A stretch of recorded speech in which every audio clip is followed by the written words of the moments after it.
Hello, my name is Chris Merritt, and I'm an archaeologist here at the state of Utah. And today I'm going to be talking to you about the town of Terrace, Utah, located in the very northwestern corner of our state. Terrace was a major booming railroad town between the 1870s and 1900, and then slowly faded away. The last few years, we've spent many months excavating and researching this town's history and exploring the Chinese railroad worker component of that history. We've partnered with the land manager, the Bureau of Land Management, to do these investigations along with the Chinese Railroad Workers Descendant Association. So to put this into context, when the Transcontinental Railroad was finished on May 10th, 1869, the railroad spanned from Sacramento, California on the west to Omaha, Nebraska on the east, the first true transcontinental connection of railroads, allowing freight and passengers to move freely between these two parts of our country. The section here in Utah, not only were we the end of the line when the construction completed on May 10th, 1869, but it was also one of the more picturesque and difficult parts of the journey. From 1869 until about 1904, most railroad traffic heading east or west to the center part of our country came through this landscape. The map on the screen right here shows 87 miles of the Transcontinental Railroad stretching from Golden Spike National Historical Park on the east to the Nevada border on the west. Today, this landscape is actually managed by the Bureau of Land Management, as the railroad abandoned this segment in 1904 when they constructed the cutoff that went across Great Salt Lake. That cutoff allowed a lot faster train travel and avoided some of the steep passes and mountains. And between 1904 and the 1940s, this landscape slowly faded. The railroad used it less and less until it was completely abandoned. The town of Terrace, there on the left, was a major booming community on this stretch of railroad until finally its demise as well. This is an example of one of the intact railroad trestles that you can still see on this landscape. Because this is on federal land, public land, you can go visit this landscape any time of year and learn more about that railroad history and also see the landscape of which the railroad workers lived and died.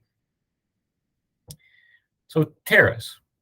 Terrace was started in April of 1869 as the Central Pacific Railroad crews were moving eastwards towards Promontory Summit.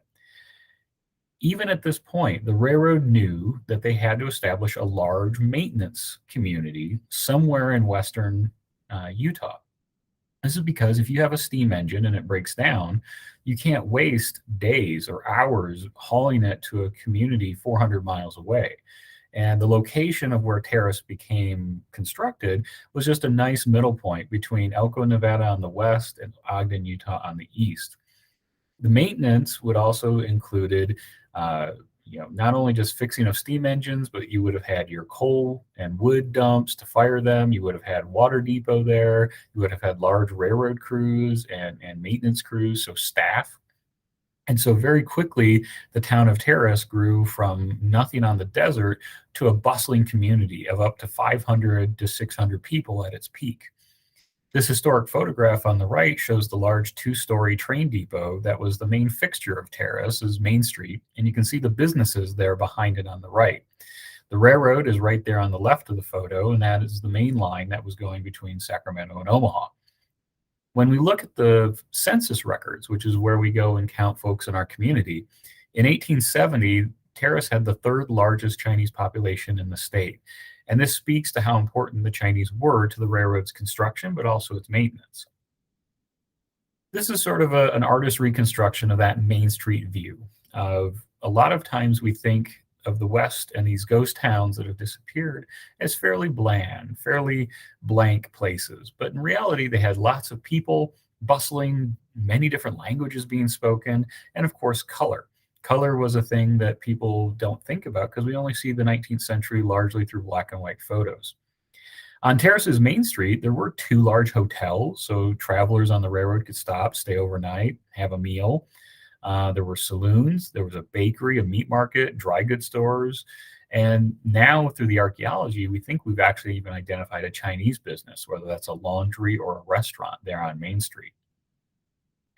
Water was incredibly important. Because this is the desert, there's not a lot of water there at Terrace. So the railroad actually had to construct a 13-mile pipeline to go from the mountains to the west and develop some springs and collect spring runoff from the snow, and then pipe it all the way into Terrace so it could be used for the trains, so they could be firing the steam engines, but then secondarily for people to drink water and then for beautification, because there are planted trees in Terrace. And so that's a lot of investment to bring water to a community. So the reality of Terrace's abandonment is it largely was erased from the map by the early 20th century. And this aerial image, you can see it on Google Earth. You see the roundhouse right here. So this is a big, and this scale is really high. This is about 100-foot diameter. And that's where you could pull a steam train off and turn it around. And then these are maintenance bays that are still, you can still see on the ground. The structures are all gone, but you can still see imprints. You see the main line of the railroad cutting across it from left to right. And then over here, you see all these little pits. These are the Main Street businesses that were in those photos and reconstruction drawing. And then on the very, very far corner, this little line of dark spots, these are Chinese homes. Chinatown was actually on the back side of the industrial works and on the other side of the town from the white side of the community. We've had a lot of problems out at these sites because people like to go out and dig looking for artifacts that they can take or sell, or shooting of signs or piling of artifacts. This is all really bad behavior. Think of your favorite history book. Your favorite history book has all these really great stories. And if you rip pages out, if you shuffle pages around, you change the story. And that's what archaeology does, is we try to take the story that's on the ground and interpret it, because a lot of this doesn't exist in history books. And the more you damage those sites through digging or looting, the more we can't tell that story. Now, I said earlier, the excavations we've done at Terrace were part of a collaborative effort with the Chinese Railroad Workers Descendant Association, including Utah's first Chinese American state legislator, Karen Kwan, and Margaret Yee, who's been in Utah for 55 plus years as a community and business leader. These folks were instrumental into our understanding of the story and also to urge us to go do archaeological work. So in 2020 and 2021, we did excavations, and we used all the tools and trade of archaeology. We use ground penetrating radar, which sends radar waves into the ground looking for buried features. It's a non-invasive way for us to look for things. Then we did excavations, the classic square holes and shovels and trowels, and we found an intact Chinese home. We did collect artifacts on the surface, but we mapped them, we photographed them, we described them, and it's really an important slow process. This is an example of what a ground penetrating radar looks like. And this is a slice looking down. You can see those little dark spots or something buried underground. So that's where we targeted excavations. As we started excavations, we do 1 by 1 meter squares. So 3 foot by 3 foot squares. It's a standard archaeology practice in the world, not just the United States. And so the very first unit, we started excavating down. And as we got a few layers down, we started noticing lots and lots of artifacts and lots of charcoal from a burning event. And as we got to the very bottom of that unit, it actually found intact floorboards. So think of those wooden floorboards in old houses at the bottom of our unit, but those were laid down by a Chinese railroad worker probably in the 1870s, before they lived in that house for maybe 20 years. And then it was abandoned when the town was abandoned. And that just gives you a scale of that house. It wasn't very big. And this is the first fully excavated Chinese home on the Transcontinental Railroad. Archaeology is not usually that exciting to the outside world because we are very slow. We are very patient. We are very methodical. And that allows us to do very good work. So we take lots of notes, lots of paperwork. We screen everything through these little screens in the center to capture even the smallest artifacts. And then in the worst or the smallest case, we might be using little teeny dental picks and bamboo shoots to clean small artifacts so we don't damage them. These simple stories are really important for us, and being as careful as possible is really important. And then this is what we opened, this fully excavated Chinese house. There's its footprint. It's only about little over 6 feet wide by about 9 feet long. So a small, modest house for a Chinese railroad worker. And then this just gives you an idea of sort of the size, just large enough for a couple men, maybe 2 to 4 Chinese men would have lived in this house with a door on that downhill side. You can see that the back walls are vertical wood, and you can still see those floorboards that we had started with. The artifacts themselves gave us a big story. And these are the artifacts tells the story of those residents. We have on the left, that's a Chinese rice bowl, a wintergreen style, which is a really nice, beautiful green glaze. Then on the right is a Chinese coin. The Chinese coins in this time, that came from China, probably minted in the 1600s, 1700s. And it wasn't really used for money like we use money. It was more of like a good luck charm. So think about having a rabbit's foot or some of those aspects. And it was used more in those contexts. We did find lots of evidence of food. When the Chinese came here to work on the railroad or other businesses, they did bring a lot of their culture with them. So we do see, like that center and right photo, in the soil, which is a great place to preserve. People don't think that this stuff preserves well. Peanut shells, coconut shells, Chinese olive pits, melons like watermelon. This is all brought by the Chinese workers from China in dried or pickled form and then used in traditional cooking. Same as if you went to a Chinese restaurant today, a South China style. That's why you see peanuts. That tells us a bit about the diet and the residents continuing a lifestyle that they would have seen at home. The stories here are also personal. A lot of the Chinese we don't see in historical records. We don't have diaries. We don't have letters. And so how do we tell the personal stories? And artifacts allow us that glimpse into those.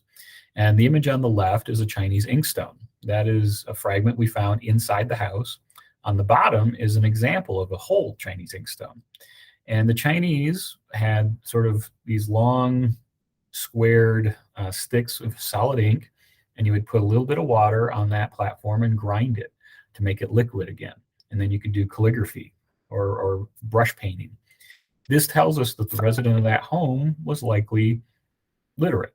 He was likely writing letters home, maybe helping his friends there in Chinatown write letters home or to describe their experiences to their loved ones. And so that gives us a nice connection of like, while they're so far from their families, they're still able to maybe send letters home, but did they ever receive them back? And so it gives us that personal story.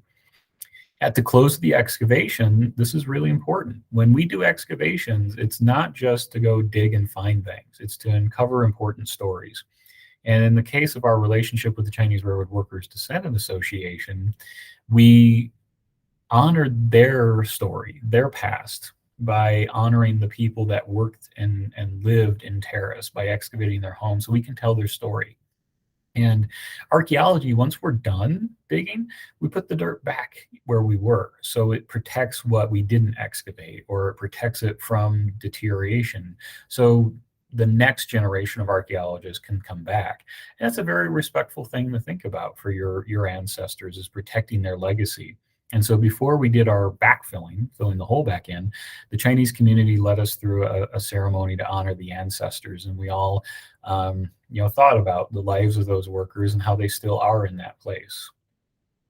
And I thank everybody that participated in the excavation, and that has allowed us to work on lesson plans and to tell a broader story using the hard work of archaeologists and descendant community members to tell a more broad story of the impact of the Chinese worker and the lives of those that live there in Terrace. So thank you all, and I hope you continue to explore.